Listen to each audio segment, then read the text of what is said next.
It's the custom here at the National Gallery for the lecture to start promptly at 2 o'clock, and then we complete our talk within about an hour or so, and then we all quietly exit, as will I.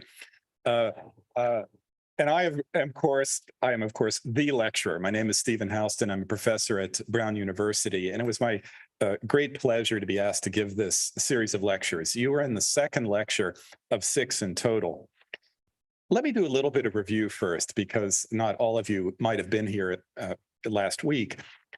The background that I provided you at that time, for those of you who attended, was that we are dealing with a civilization, a literate one, that flourished, at least in terms of the evidence that I most focus on, about 1,000 to 1,500 years ago, approximately, in the Yucatan Peninsula and environs, in areas that are not that far away in terms of jet travel, but are worlds away in other respects. We'd also looked at the intensely hierarchical communication that existed among these peoples of Yucatan, all Mayan speakers, and the palatial, courtly, dynastic settings in which these vital signs, as I call them, were produced at that time.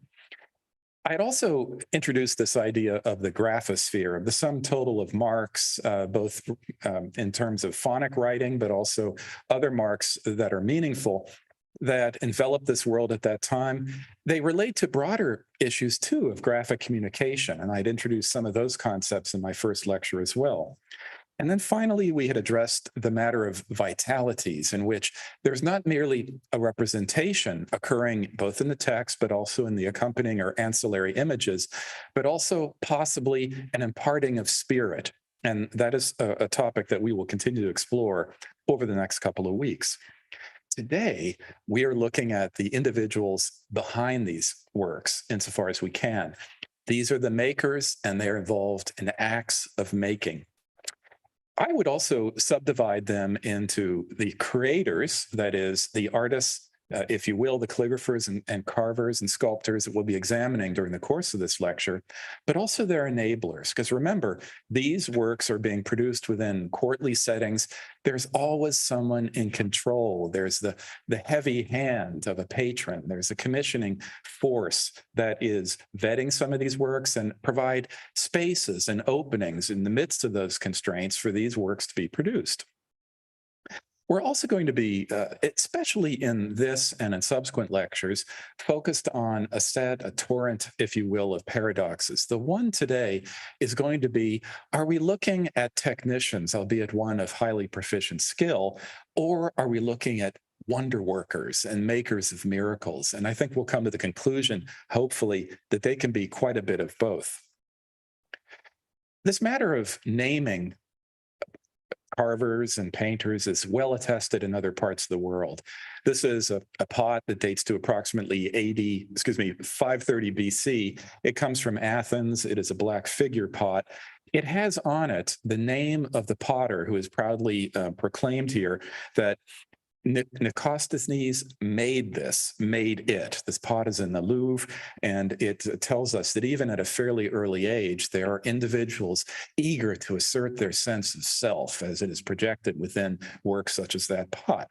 But why stop there? Let's go on to 1434, to the hugely celebrated painting that's in the National Gallery of London, Arnolfini portrait by Jan van Eyck. And you can see here, he has painted in the most flamboyant and elaborate script imaginable his presence within this, forever looking out at us above a mirror. There's a kind of reflective activity that is probably the intention of Van Eyck. And then there is, perhaps most famous of all, what I believe to be the only known signature on any of Michelangelo's work, and this was carved by him at the age of approximately 23, across the midsection, across the sash of the Madonna in St. Peter's. And it says, of course, Michelangelo Bornotti, the Florentian, made it. He did it. And then finally, as I give you these series of autographs, these self-markings on works, we can go to Francisco Goya, the great artist who is active in the later part of the 18th century and going into the beginnings of the 19th.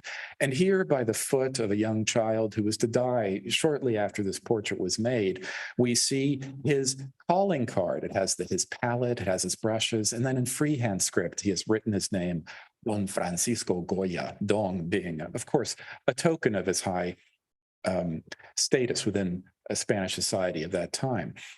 There are always complications when it comes to the matter of autographs. This is a very, very famous image. It's even been made, as I understand, into a Lego kit that you can acquire. And I have no idea what they're valued at, but I will surely get one eventually. And we frequently hear, oh, this is by Hokusai, the genius painter of his time here in the later phases of the shogunate in Edo, now Tokyo in Japan.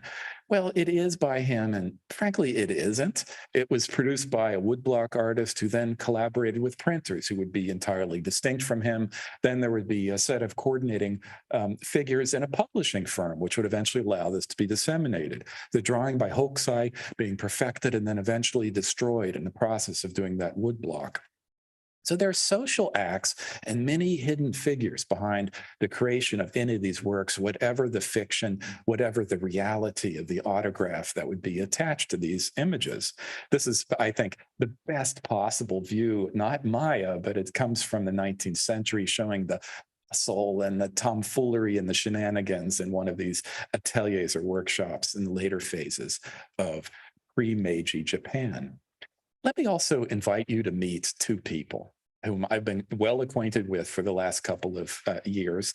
And they have left behind works that have no exact provenience, but we're fairly sure where these objects came from. The first figure is someone named Tub Achau, a painter.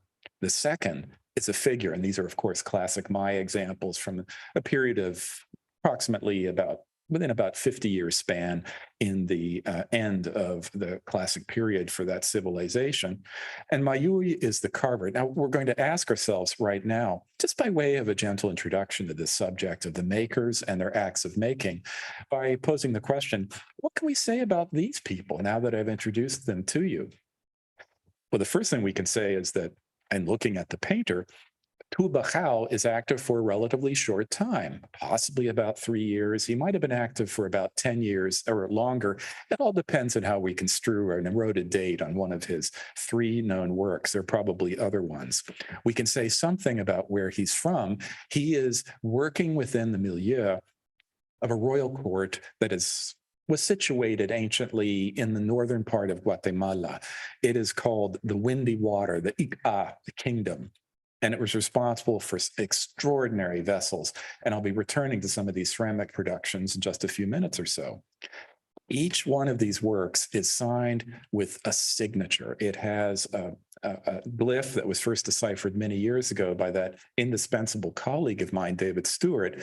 It reads Utsib, and afterwards, after this word for line work or painting, it gives you the name of the person who is responsible for this particular work. Hubahao is the figure we're looking at. How is simply a Maya word for Lord. And so you're getting an inkling already of how he's encroaching on relatively high status. The other thing we can say about Tubachao is that whenever we see these utsib, these signatures, followed by the names of the calligraphers, they are referring generally to the concept of line work or painting that would be executed with a brush and perhaps a quill. But beyond that, we can also say that glyphs or writing is always present in these notations, almost by definition, because they're writing themselves. But there is nonetheless a focus on these as written works, in addition to the adjacent paint work. There are complexities here, subtleties indeed, that I want you to think about a little bit as we embark on our explorations today. The other thing we can say about these signatures is that they tend to be smaller than other captions nearby. We can say that they often are marginal. They're at the ends or the sides of some of the main scenes that are depicted on these pots.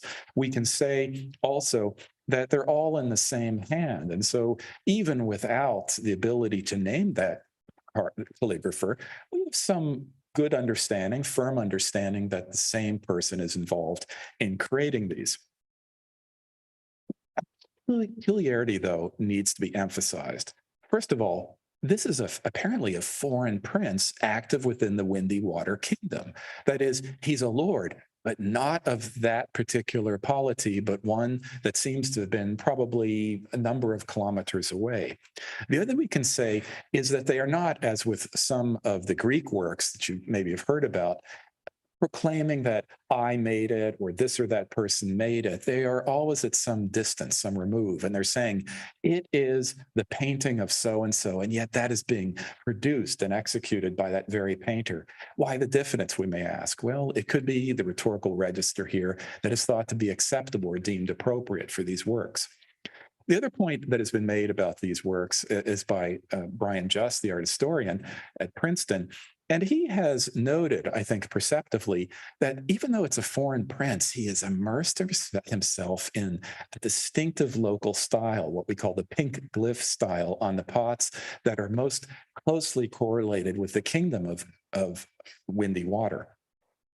And I would also say that works on these painters have, and here's a shout out to my protege, Franco Rossi, beautifully studied by him in a variety of works. And I urge you to look at his research.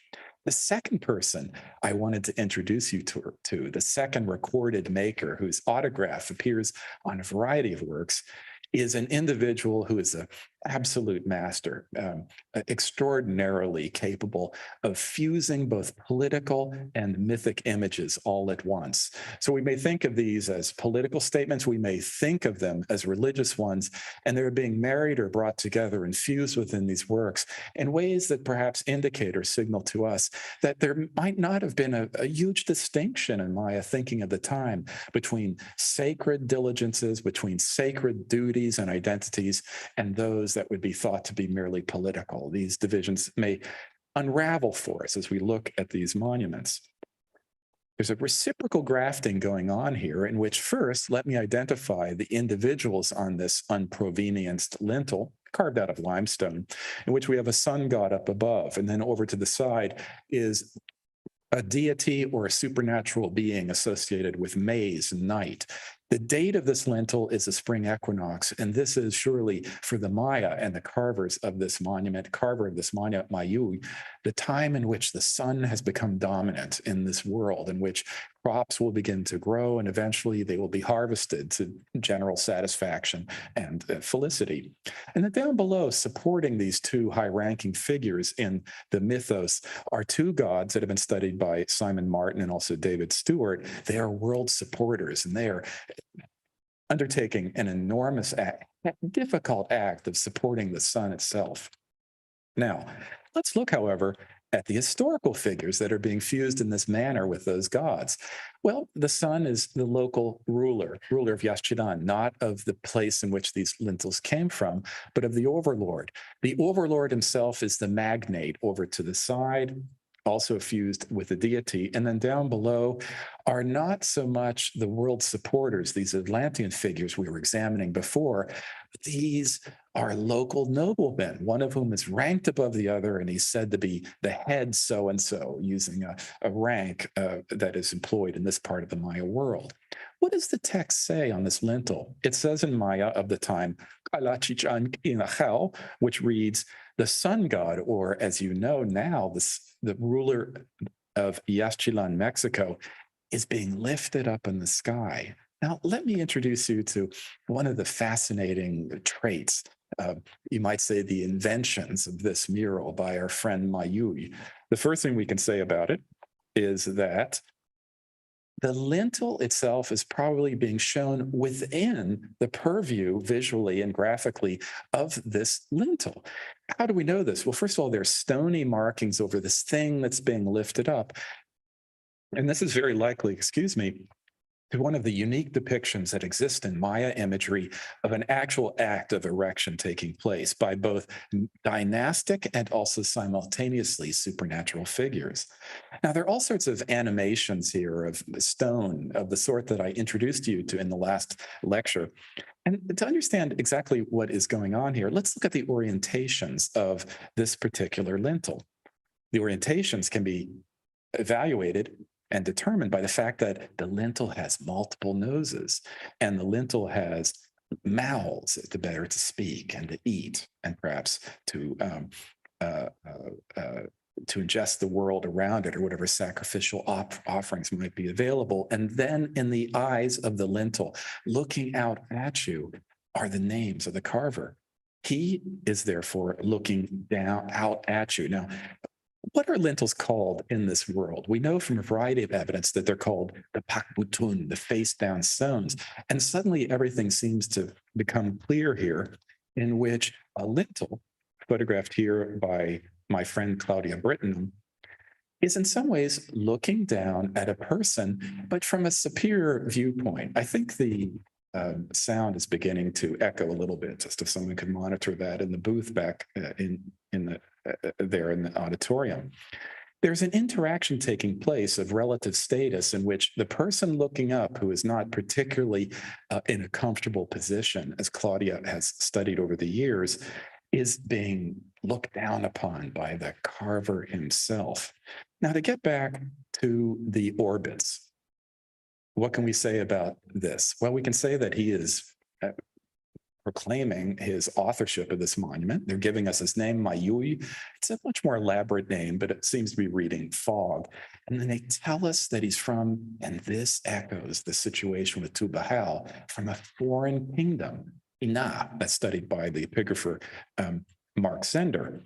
So he is a little bit like Leonardo going up to the court of Francis I. He's going out of his home territory, of course, Florence in the case of Leonardo, and he is entering into the employ of someone else who is not necessarily very friendly to his home dynasty. Many, many subtle complexities are going on here. Now, the final point we can make about Mayui is that from his signatured work, from the signed work, if you will, from the autographs that are resplendent on these monuments, we can say that he was responsible for at least 4 different carvings, 2 of which have signatures. And I strongly suspect that these probably come from 2 different buildings, and they allow us over time to trace the evolution of his work. This is uniquely so for anybody else in the record of this sort in the ancient Americas. He goes from a very taut and almost over-controlled style of execution to one that's looser and almost lumpy in some ways. Now, the first part of this talk, now that you've met a calligrapher, now that you've met a sculptor, is to look at their identities. And let's do so first with what I call the makers of line. And these are the painters. One of the chief observations that I have to make at the outset is that there are relatively few of these known, and they're mostly found only in a small part of northern Guatemala, which I've delimited for you right here with that big red block, that rectangle. And if we zero in and get a little bit closer, you'll see here, I've disposed for you the relative, across in relative space, all of the signatures, or many of the signatures that are associated with this one highly focal area of calligraphic production. And remember, this is the only zone, to my knowledge, where such calligraphers are named on pots that would have been created by them. How many are there? Probably about 25. That number could be expanded slightly, and I will do so when I prepare the book that will result from these lectures. There are some exceptions, and these are only found in sacred locations that are often not portable. They're found on cave walls or on the walls of palaces. And notice that they are far-flung, distant indeed from this focal area in which calligraphers were active. One is from Ekbalam in northern Yucatan. There are 2 caves down below that are mentioned. But the point is that for the Maya of this time, they particularly celebrate the accomplishments of calligraphers that came from one area. In fact, when one individual signed his painting, Ib, his first words out of his calligraphic brush, so to speak, were that he was associated with the Windy Water Place, and that he was someone who was an adept. He was someone who was imbued with the skills that are pertinent to calligraphic excellence. This took pride of place even before his name. The fact of the matter is the pots produced in this area are what we call, as archaeologists, you'll have to forgive the jargon, a manuport. It's held in the hand. It is meant for individual delectation. You look at it, you observe it, but above all, you would transport it. It could travel as easily as any vase might from classical Athens to an Etruscan tomb. They're small. They can be seen. They can have an impact calligraphically, but it means that someone wanted these, and they're found in a variety of tombs, some of which I've helped to excavate, as a matter of fact. So they're signatures of calligraphers. We can also attest to their hands indirectly by means of their tools. In this image, you're looking at a single hand holding up an evenly balanced brush. Notice that the brush extends far beyond the clench of the hand. That's probably to give it suitable balance, to suitable heft. It's coming out of the jaws of a creature we'll be looking at in just a minute or so. It's a mythic scribe who's a howler monkey, and his tail is it's hard to describe, a centipede writhing out and opening up. On one pot, on one vase, we have a hieroglyphic text painted on it by a calligrapher, perhaps by the calligrapher himself, whose name is on the vase. Now, we think of these ceramics mostly in terms of the consumption of drinks, mostly chocolate above all. But as Eric Bolt, the late Eric Bolt, noticed many years ago, this pot is unlike any others, because what it says is that it is turtle flower, the name, evocative name of the calligraphers, washing bowl for quills. He would have had water in this and then occasionally swilled out its brushes. His focus on the equipment is something that Takeshi Nomata has studied at the great dynastic center of Aguateca. And it's also comparable to, and there are wonderful reports in this by Dorothy Coe, among others, about the scribal paraphernalia in Asia, and especially in China, that Maya were just as concerned with how to do their craft and how to have a peripheral ancillary set of materials that would facilitate that production. Now, let me make two other observations before we go on to how line is made. The first is that, to my knowledge and to my belief, every last known calligrapher, every last known carver is male. Perhaps this has something to do with the strictures that accompany their ability to name. We don't really know. There are some suggestions of gender fluidity among the Maya. It's something we can't really address here, and they are controversial arguments in any case. The second point I wanted to make is that most of the models for expert or adept calligraphic and indeed sculptural production have to do with mythic exemplars, with mythic charters. And the being involved here is one identified long ago by my mentor at Yale when I did my graduate degree there, Michael Coe. And he noted that the scribe par excellence for the Maya was a howler monkey. And this is a vegetarian, rather torpid monkey. It moves very slowly. It's a matter of amusement to me that he becomes the model for all bureaucracy and all bureaucrats. And this monkey, this howler monkey, and they also make a great deal of noise that prevents you from sleeping in your jungle camps. I'm not particularly fond of these creatures. Can I admit this publicly? We can leave it among friends. It's also known, as David Stewart deciphered some years ago, as the itzat, a term I introduced before. That is, again, an adept, someone who is wise, who is sage, who is well-versed in all of the skills, the expertise that would be appropriate to this office. So what we think of as the quintessentially human activity is one that bespeaks all human refinement. It's, for the Maya, as far as we can tell from this time, non-human, pre-human. It is of supernatural provenience. It comes from somewhere else. This, for instance, is a rabbit, which we do not ordinarily see writing books. He's got his little Maya book open. It's bound in jaguar pelage, and he's looking up mischievously at figures up above. We could spend an hour on that pot, which is now at the Princeton Art Museum, but we won't, because we need to bustle on to another aspect of the supernatural origins of this knowledge. And there are two pots I want to introduce you to. The first one shows two figures over to the left and then one over to the side. This is an extremely unusual pot. Why? Because the figure who is on the throne to the right in the position of distinction, of social honor, is in fact holding his hands in a distinctive gesture, a characteristic indicative gesture of subservience. And he seems to be moving and facing over to the side the two activities that are being described by the text in between.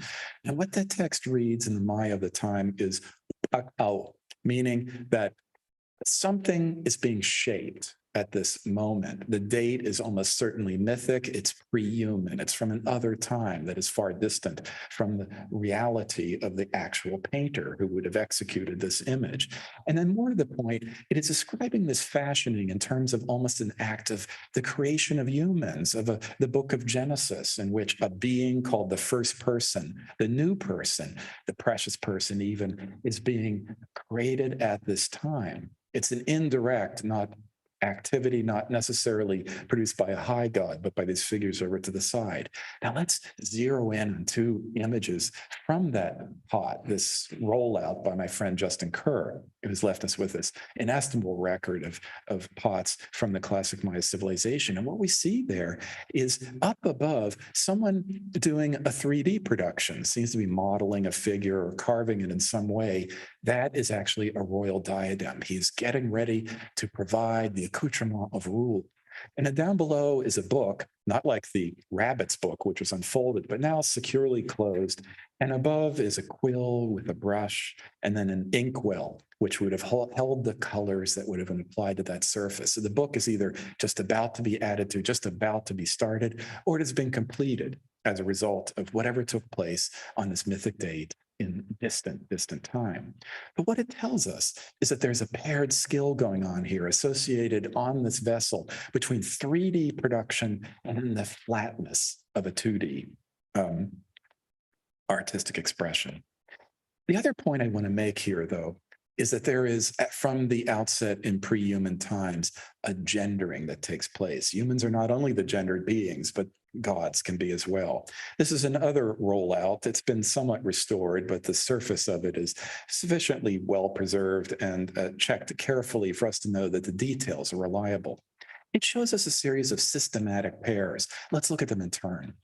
Two of them show us, respectively, if you look over to the right, the howler monkey scribe. What is he holding? He's holding an open book, as though he's reading from it, perhaps. His mouth is open. And then there in front is that lapidary object of the sort that we saw in the earlier image. And then behind him is a being also identified by Mike Coe and studied by others of a number god. And coming out of his armpit is not body odor, dare I say, but of all things, an endless spool or printout of numbers that are in fact found on the distinctive vegetal surface that would have been pounded and then sized with lime in order to create a Maya book. He's almost like a god of numbers, arithmetic, of math, and the figure to the side, perhaps, of other sorts of activities that are involved in scribal work. Now, the gendering takes place not with those two male figures, but rather with the two gods that appear to preside over these activities down below. They float above a scene we'll get to in the following image. One is a male. It's one of these gods that called an Itsam. He's holding out and he's proffering an inkwell, which has within it the dark markings of sooty black ink.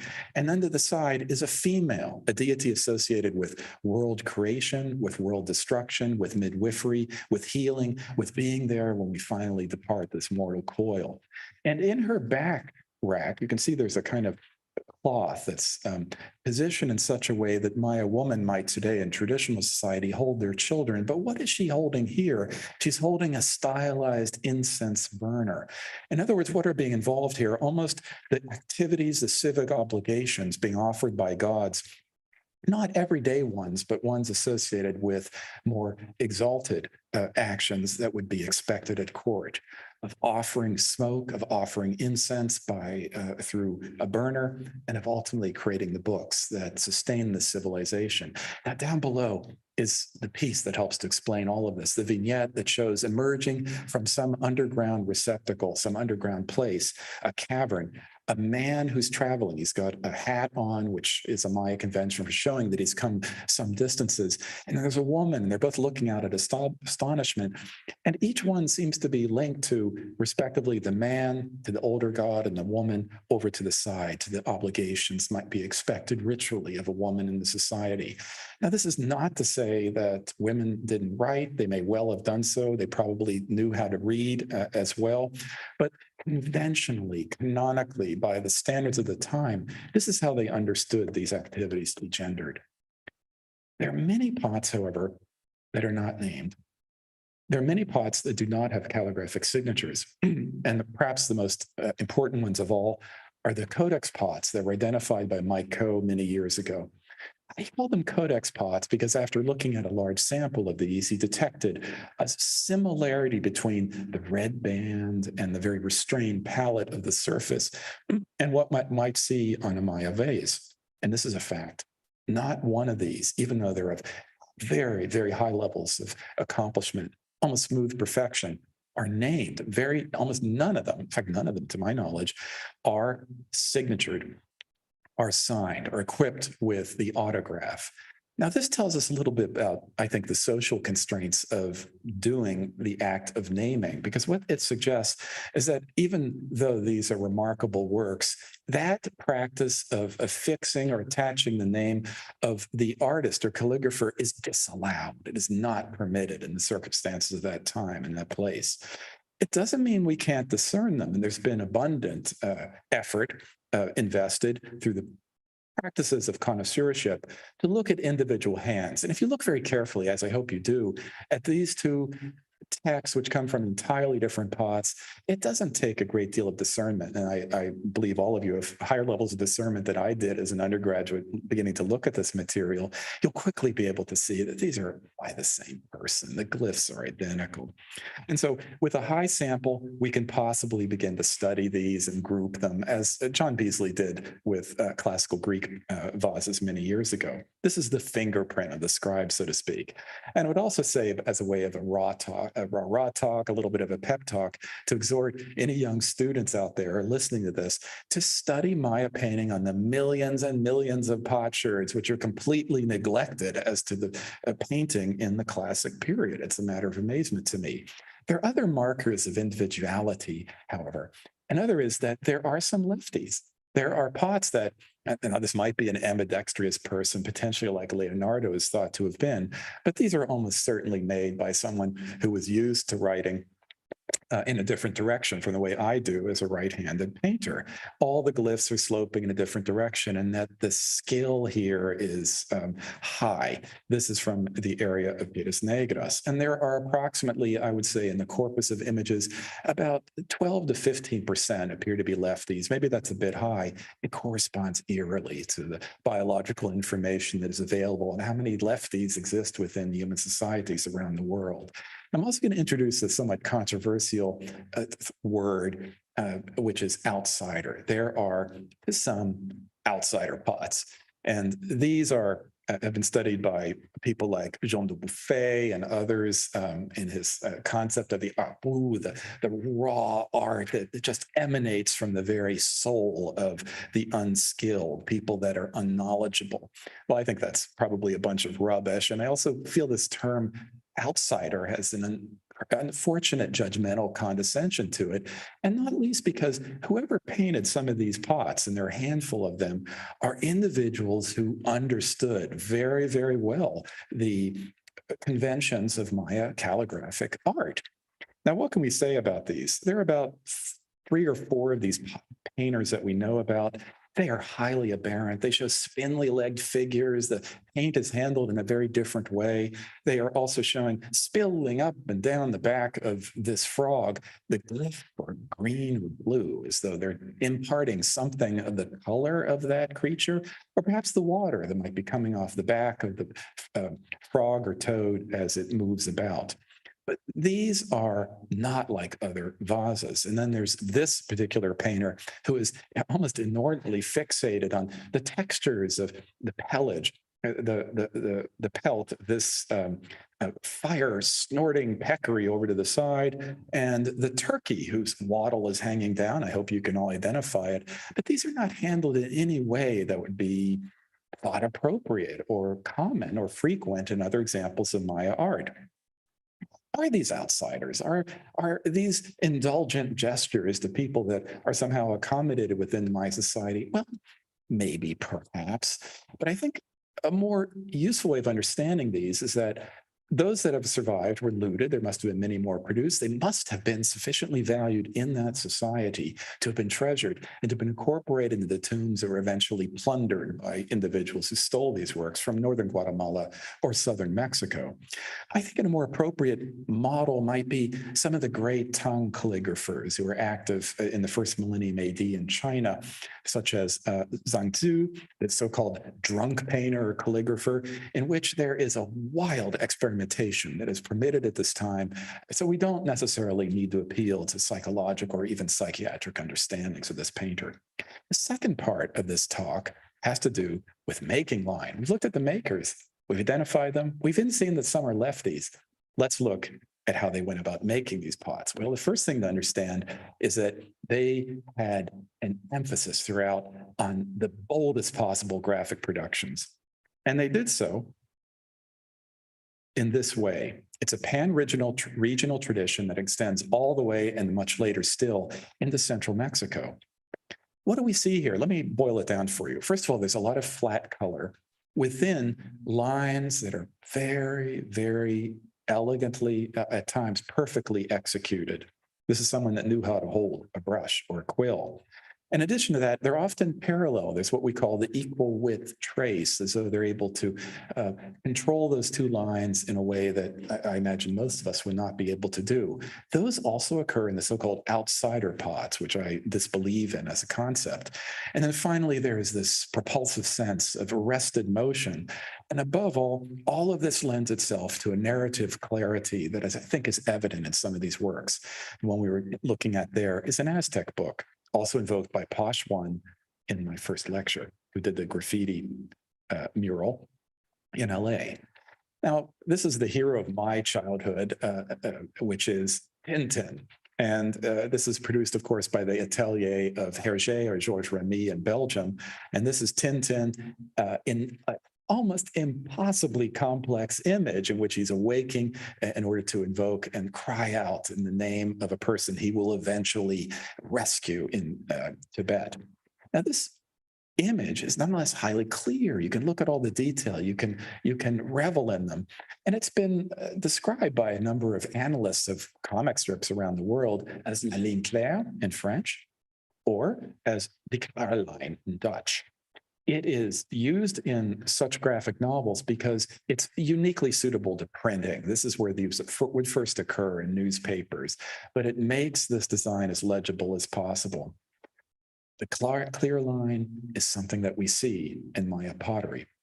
Now, in addition to that, think of these calligraphic practices as ones that involve the body. We can turn back to the thoughts of Marcel Mauss, the great French anthropologist working now some 100 years ago, in which he understood calligraphic productions, or he would have understood them if he bothered to contemplate them, but we can use as concepts of techniques of the body to understand that it isn't just the hand, it isn't just the tip of the brush, it's the disposition and orientation of the entire body, leaning over just so, applying it just so, and with the hand just so. And they're sequential, they're taught, they're learned carefully over the years. This idea of a bodily practice is, I think, instantiated. It's made evident in this hand that's holding a brush over a quill.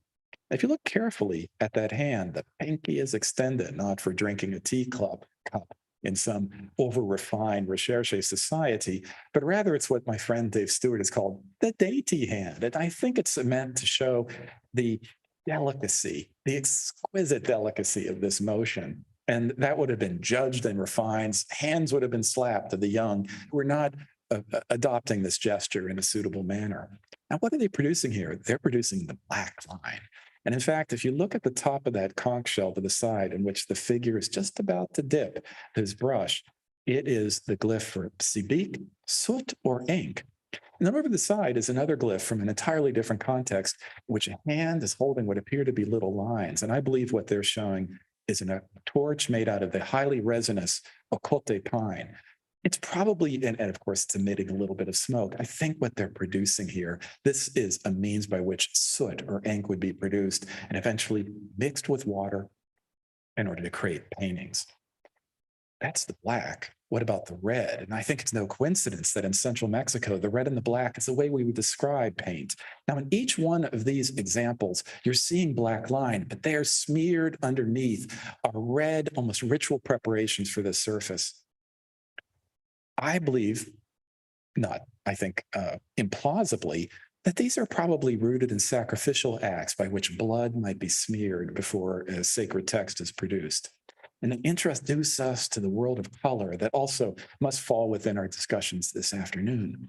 These are two stylized, in a way, conventional ink or pigment vessels. One is an actual conch shell taken from the coastal area, then section, and you'll see within it colors that are not meant necessarily to be extracted, but they're colors that are laid out in a conventional manner. And then going a few centuries later, we get to an example that comes from just prior to the Spanish conquest. And you can see here almost a kind of color wheel of colors laid out.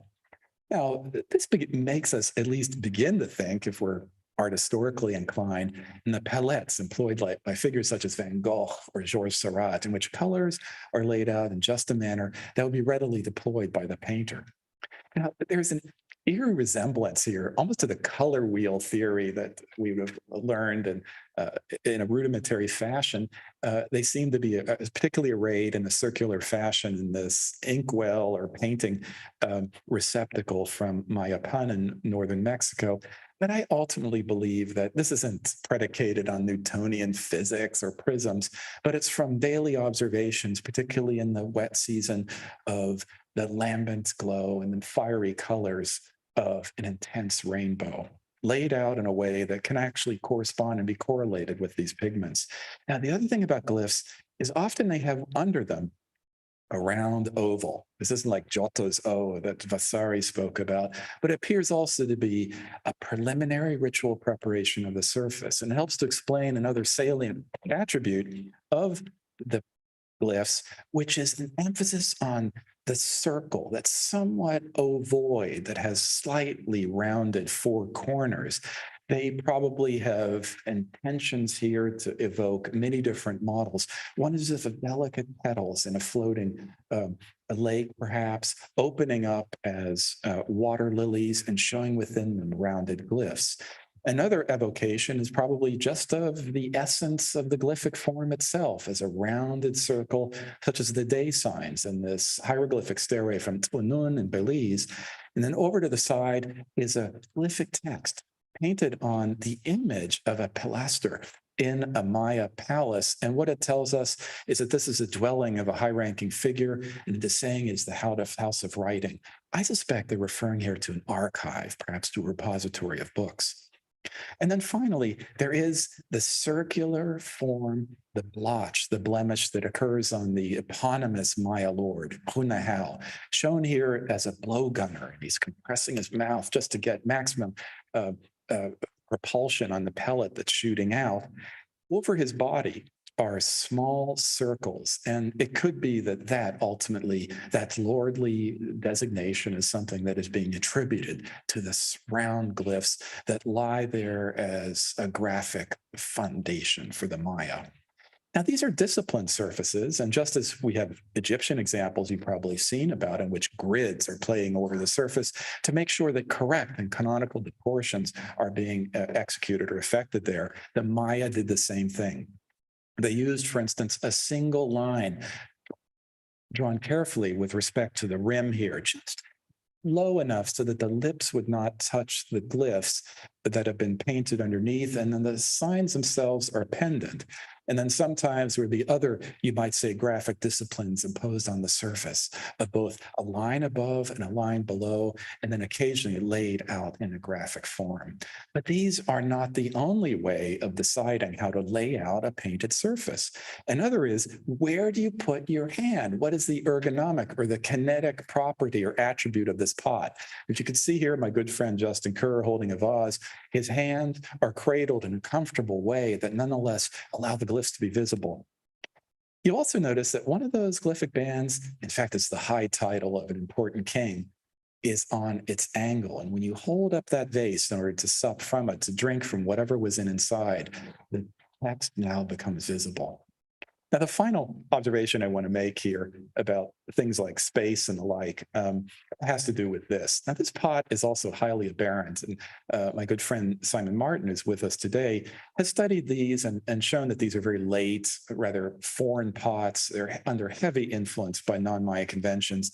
It was noted long ago by the great anthropologist Herbert Spinden, an early analyst of Maya art. This is well over 100 years ago, that there's an abhorrence of open space in the Maya. And look how roomy this is, worthy of the best and most expensive and luxurious condos here in Washington, D.C. or elsewhere. These people have a lot of room, and this is probably the reality of a court, but it's not the way it would be depicted. Note, however, that this is foreign, that there is the savor of the non-local that is allowing these aberrancies to take place. Now, the other combination here of text and picture, which is ultimately the subject of this lecture today, is one in which I want to focus on things like how do glyphs relate to figures? And over there to the left is an individual who's looking down at his name glyph. And then the text would go right across his head, and then it eventually lead to other faces that in a kind of resounding or reverberant way are also evoking that profile. And under the side is probably the neatest example I can possibly adduce, which shows a date.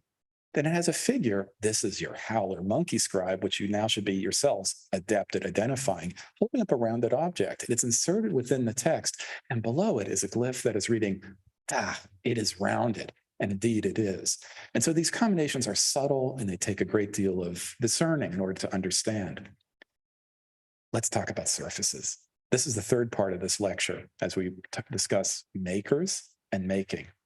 Let's first address the matter of identities, as we did at the beginning of my talk, at this talk about calligraphers. First of all, let's get one thing out of the way. I don't believe this can be read. Some people do in my field, many people do. All we do, however, have a bead on, a handle on, is it's referring to some aspect of carving or sculpture. Let me refine that understanding for you even more deeply now. It is surely there as part of signatures for carved glyphs. It is surely there as part of molded glyphs. And it is surely there as part of glyphs that are created by an additive process of working stucco, which the Maya were also very skilled at. In other words, it is about shaping three-dimensional surfaces. And I would go beyond that to a more visual assertion or claim here that it's about the artists, if you will, the graphic poets of light and shadow, not the flat surfaces that you might see in calligraphy. Now, we have a lot more identified carvers. I'm up to about a list of about approximately 125. That's always adjusted every year by discovery of one or more. You'll see once again, it is focused on this central area of the Yucatan Peninsula and its areas to the south. But at the same time, it seems not to be in the peripheries, which is puzzling, because when we get to the next image, you're going to see that some of the greatest Maya cities with the most resplendent carvings that every last tour group wants to look at, they have no such carver's signatures. And I'm including here in this peculiar inventory, Copan, Quirigua, places like Tonina, and above all Tikal, near which I've been working as an archaeologist with colleagues for some years. This is baffling to us, but it also takes us into that world of allowances and disallowances, to these as social productions in which someone else is somehow determining who can sign their work and who cannot. Let's look at one in particular where I excavated over a 5-season period, the city of Piedras Negras, the Black Rocks. It has many nuances, one of which is a third of all known carvers come from this one location. The small, relatively small city, and I can say that although I love it dearly, it is really, as the Guatemalans would say, a pinche city, not particularly large, but in it, it has this colossal set, this trove of carvings. Now, one of the things that can be done there is because of the finely calibrated chronology of the monuments, so we can make all sorts of observations, one of which is one carver can be tracked over the lifetime of 2 rulers. They're sticking around. Here's one here whose name was Chacol, and he is apparently carving happily away for two sequent kings coming towards the end of the dynasty. And then there's a figure called Halomte, who is also active at the very tail end of that dynasty. But in other words, they're not completely eliminated from artistic production as one king comes and one goes and another one in an endless cycle of dynastic succession. Now, the opposite also takes place in a way that we can only monitor at Piedras Negras because of the dates and because of the fine preservation of the monuments, or at least the images that have endured from this city. One ruler seems to have had, this final one, two different sets of carvers, and they're separated by, as you can see here, approximately 20 years. It's as if after 10 years, he got tired of the interior decorating. He decided he wasn't maybe content anymore with these carvers, and they seem to be wholesale replaced by another set of carvers. Now, there is, as some of you may know, a long tradition in Japanese calligraphy of painters changing their names, and sometimes they're adopted into certain clans or families, as would be true with in Noh theater and the like, or kabuki. It's not clear to me at all, and in fact, I think it's most unlikely that is the case here. These are different people. They're not just changing names, which would be, to me, a somewhat outre interpretation. What some of the observations we can make about these carvers, and not only at Piedras Negras? Well, one of which is they seem, many of them, to take the name of the rain god, Chak. Why would this be? Well, one possible interpretation, which I cannot confirm, is that Chak is associated often with an adze. These would be the embodiments of lightning that would strike the earth. A deity associated with axes or adze is plausibly a deity or supernatural that would be involved in carving these works. And then one of the most peculiar features of all is an astonishing number of these carvers are named after birds. I have no idea why this would be the case. Birds are, of course, of great fascination to humans because they're almost unique in their ability to vocalize as humans might. Here we have macaws, we have turtle doves, we have hummingbirds, even a raptor potentially. Suggestion to me by the late Colin McEwen is maybe birds hack at things, and maybe that's what's going on here. Possibly, I really don't know. What I do know is that some of these carvers were very high rank, and one was a younger son of a royal house. His name is situated right in the middle of a bunch of other carvers. This precious youth is being given high prominence within this monument, and the glyphs make it clear that he is from Windy Water. He is the place that is associated with that calligraphic ability that I was focusing on before. Other ranks occur. There could be ranking within ateliers. There's one person who's often called as at Piedras Negras on this great monument, panel 3, which will soon be on display at the Kimball Art Museum as part of the Traveling Maya show. He is said to be the head carver, and then he is followed in sequence by what we imagine to be a taut delimitation of relative status within these carvers. There are at least 5 that are probably being named here. Now, carvers are not born. Carvers are made, just as academics are. It takes many, many decades to become a professor, way too much time. But we can imagine that some of these apprentices were, as in many other parts of the world, embarking on their careers at a fairly young age. And in fact, this is specified in a number of titles attached to these carvers where they say they talk. And it's a glyph that was interpreted first by Dave Stewart, again, many years ago, as belonging or pertaining to people that are under 20 years of age. I believe we're looking here at the way in which these activities, these skills were not being necessarily promulgated all at once, but involved many, many years of training. Another observation we can make by comparison with, let's say, the art of the Renaissance is there is a shift over time, not only in the appearance of signatures, the first of which occurs with carvers at approximately AD 600, very late, really, in the time of the Classic period, but also that there is a progressive infiltration of the surface. Now, this is a panel that comes from Piedras Negras. It's called Lintel 4, which is a bogus name, and we all know it's a panel. It would have been set up right. But look at what I've highlighted for you here, which is the presence of the sculptor's signature. Now let's look at what happens at the same site a couple decades later, in which we have Stela 14, which is on display in the University of Pennsylvania Museum. It's quite a few decades later. Now there are many signatures, but notice that rather cheekily and rather provocatively, they have begun to appear in the actual image itself. They have begun to take pride of place. And then more to the point, please notice that there are many of them. That makes sense, doesn't it? For a calligrapher to be working on a single pot, and therefore there would only be one signature. But our carvings are much larger. They involve a lot more effort, and particularly if there is a ruler breathing down your neck in order to create one of these as quickly as possible. And what it means is that particularly at Piedras Negras, but not only there, and on a number of other sites as well, there are multiple carvers known. Now, getting towards the conclusion here of this kind of production and these kind of signatures on carving, remember what goes on the pots. The signature of the calligrapher is almost there as a body double. It's almost there participating in the scene, although the body itself is not there. He is present through his writing. He is present through his autograph. This is no less true of carving. This is a queen who comes from a stela, or probably a wall lintel panel, that was looted from the area not too far from where the Usumacinta River begins to exit into the great, flat, swampy, and mosquito-ridden plains of Tabasco. I know this all from bitter personal experience. And here we see two calligraphers named to either side of the queen, almost as though they are attendants who are there accosting and protecting her, but they also have firmly inserted themselves into this image. I mentioned before the codex-style vases that we can use the techniques of connoisseurship to understand and detect hands that might be present in some of that work. This has also been attempted with carving, with all of the provisos that we would ordinarily associate with this kind of analysis. Remember, carvings take a long time. You've got to polish, cut. It's enormously labor intensive.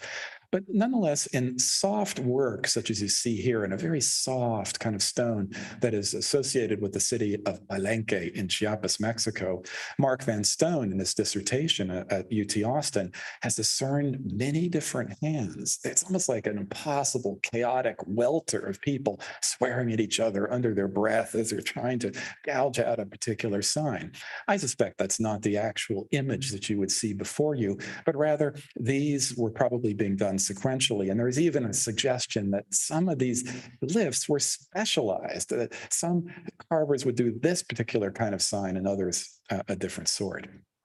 Now, the fourth and final part of my talk, and we are coming to a conclusion here, is we've looked at making line. Let's look at making surface. And let's do so first by looking at the matter of stone. Now, later on, the Maya are quarrying. They often, as conveniently as possible, they're extracting stelae from areas very close to where the stela will eventually be emplaced as this upright stone monolith. But if we go back into the Mesoamerican tradition, indeed into the civilization of the Olmec, what do we see? We see a naturally modulated surface that has only been lightly touched by the hand of a carver. This is an Olmec example from the city of La Venta.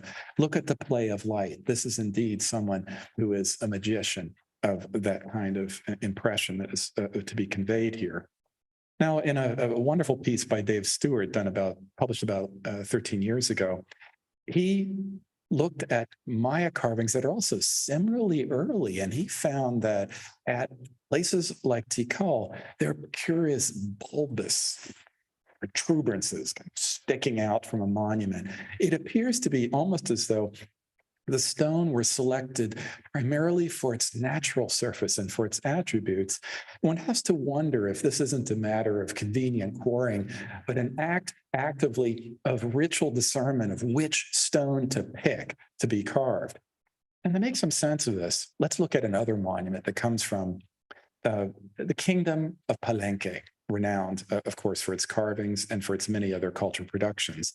And as was noted many years ago when this first was discovered, drawn here by David Stewart, what it displays for you, what it exhibits, is a figure leaning over almost as though he is a calligrapher and he's engraving and carving this mass in front of you. It is animate in the same way that the stone of Mayuya is. It has an eye, it has ears, in this case, attributes that are distinctly associated with the rain god. Now, what might be going on here? Is carving also ritualized? I have to believe it probably was, because what is being carved here is the embodiment of a rain god, of a stone that somehow is infused with his violent spirit.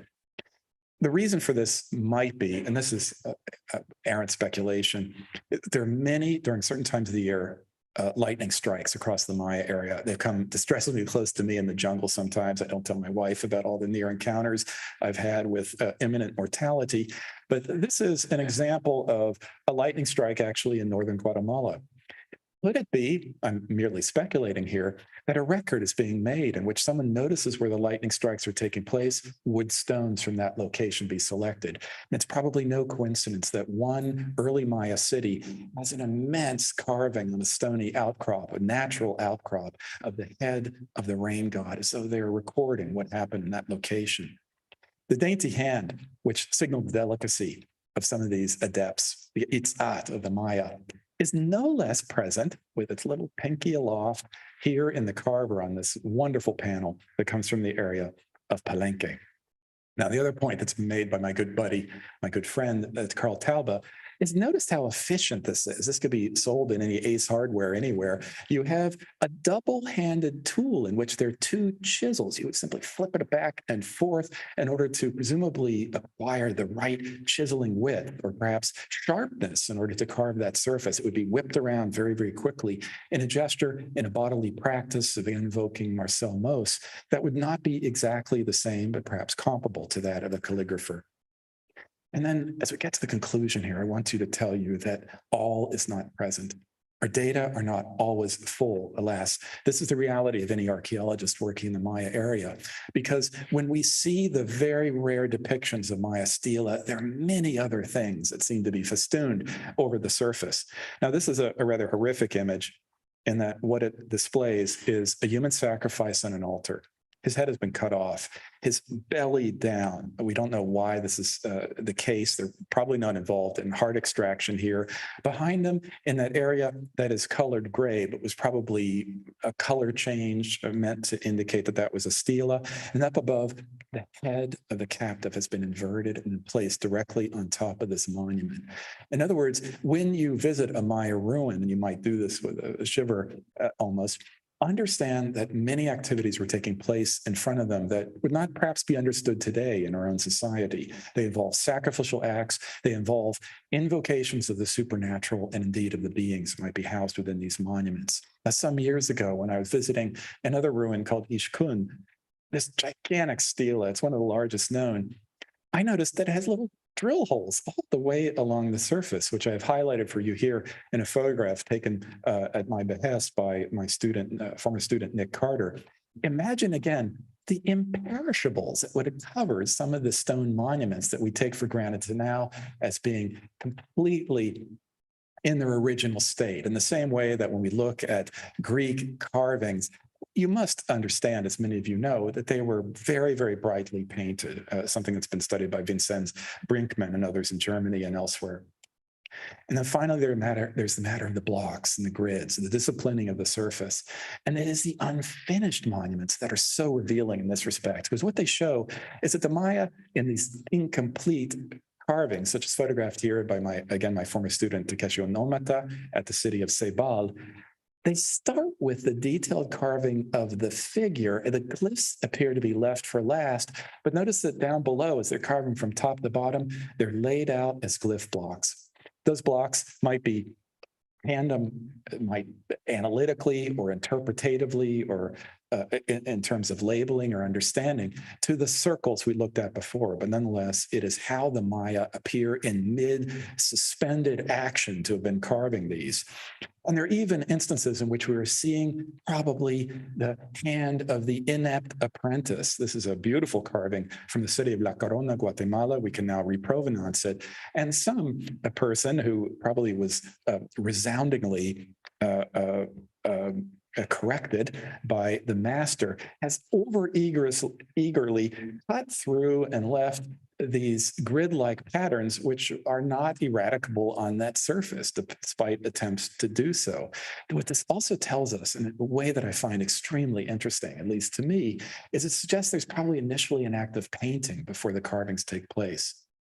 Now, in terms of the layout and design, We have the same kind of traversing and crisscrossing of the sort that Dave Stewart and people like Karen Bassi have noticed. This is from a lintel that I drew at the city of El Quinel, in which the text to the side goes all the way to the bottom left, and then it zips right up across the very heart of the body of the individual portrayed on this monument.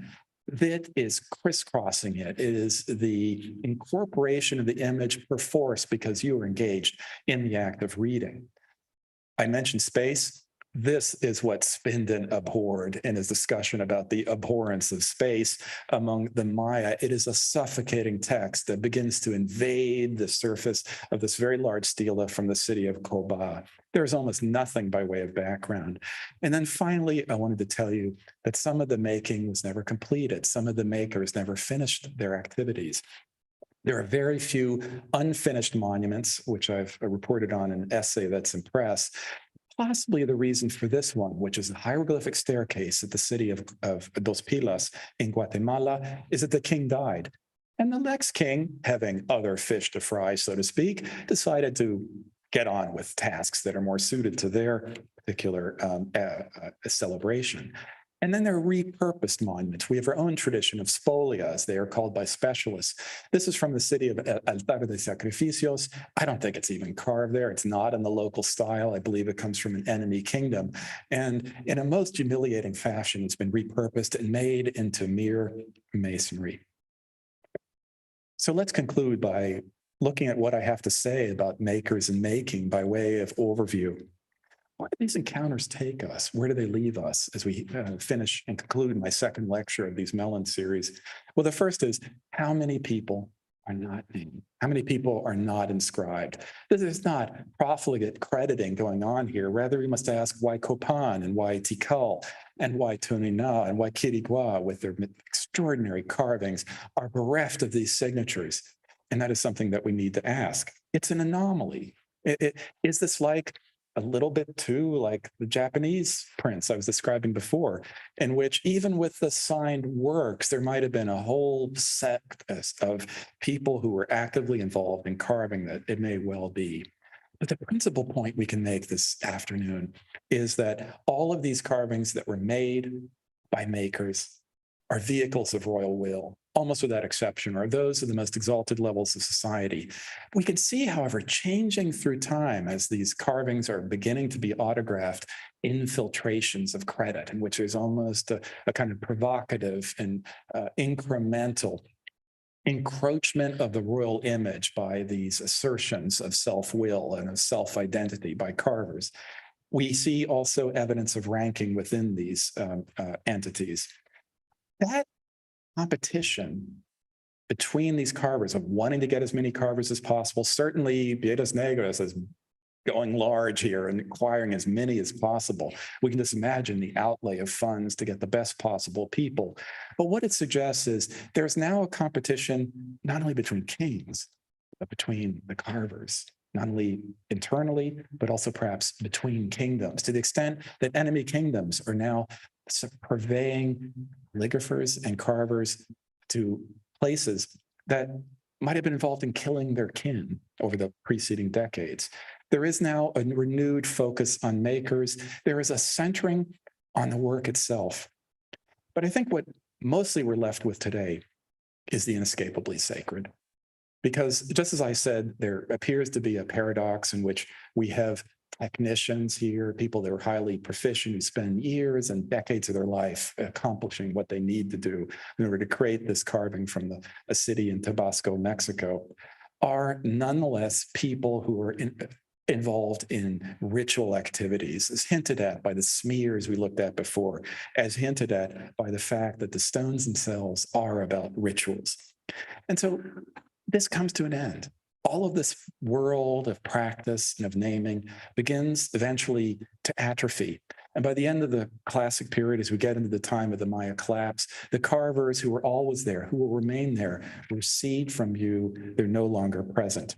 And I think the best way of understanding them is always to see them not as divided equally between a technical proficiency and a sacred obligations that are being affected on these monuments, but rather as a world in which these activities are not necessarily being separated. Today, if you go to rural Mexico in Yucatan, you will be introduced to ritual specialists who are called hemen. And they might be described as shamans. They may be described even by some rather erroneously as priests. But the fact of the matter is the word in that Mayan language is the fabricator. It's a person who does, it's a person who makes. Thank you very much.